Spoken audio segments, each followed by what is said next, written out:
It's showtime! Trending worldwide! Encantadia characters bumisita sa Noon Time program.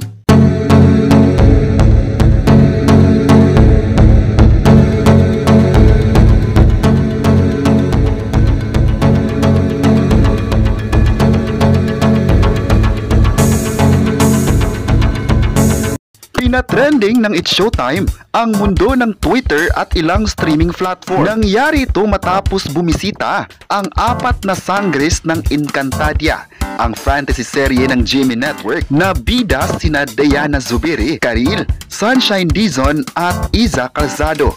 Nagulat ang lahat nang lumabas sa entablado ng Showtime ang mga characters na minahal ng sambayanang Pilipino. Ang episode na iyon ay nag-number 1 topic sa Twitter at di naka-move on ang mga netizens. Naging highlight ito sa Showtime dahil imposibleng magkakasama noon ang orihinal na bida sa isang istasyon at sa ABS-CBN pa. Ilang mga netizens ang nagsabing masaya sila dahil sa wakas kasama na ang bida sa posibleng pamamaraan. Ayon pa ng netizens, nagulat daw sila dahil sa segment ng Magpasikat, halos mga kapustars ang imbitado at ikinatuwa ito ng lahat. Ang It's Showtime ay ang Noon Time program kung saan patuloy na nagbubuo ng saya at tuwa sa mga viewers. Isa din sa masaya sa partisipasyon ng bida ay ang mga host at maging ang kapuso actress na si Barbie Forteza. Ayon pa ng netizens, wala na talagang network wars sa ngayon dahil collab na ang mga artist. Ang maganda lang daw sa ngayon ay pwede nang magpadala ng artist kung kailangan nito sa mga shows ng istasyon. Halata namang masaya ang mga kapustars kung mapapabilang sa Noon Time program ng ABS-CBN ang It's Showtime. Masaya talaga si Vice Ganda sa oportunidad ng mga artists na wala ng barriers sa bawat network.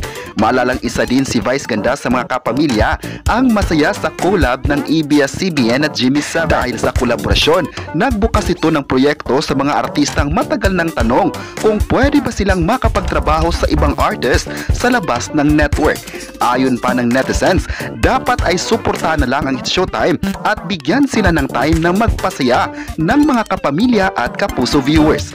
Ayon pa ng netizens, masaya sila sa GMA dahil sila ang nagbigay susi sa mga posibilidad na nangyari ngayon sa Philippine entertainment. Ang dating magkalaban raw ay mas malapit na kaibigan na ngayon sa content. Hindi din daw bago kung magkakaroon ng trending ang It's Showtime dahil araw-araw namang may mga bagong pasabog ang inihanda ng Noon Time program. Sa kanilang pagbabalik, nananatili pa rin consistent sa mga shows o segments na inihain nila sa mga viewers. Kayo, ano ang masabi nyo na trending worldwide ang It's Showtime? I-comment na kung masaya ba kayo sa It's Showtime at huwag kalimutang i-subscribe ang ating YouTube channel.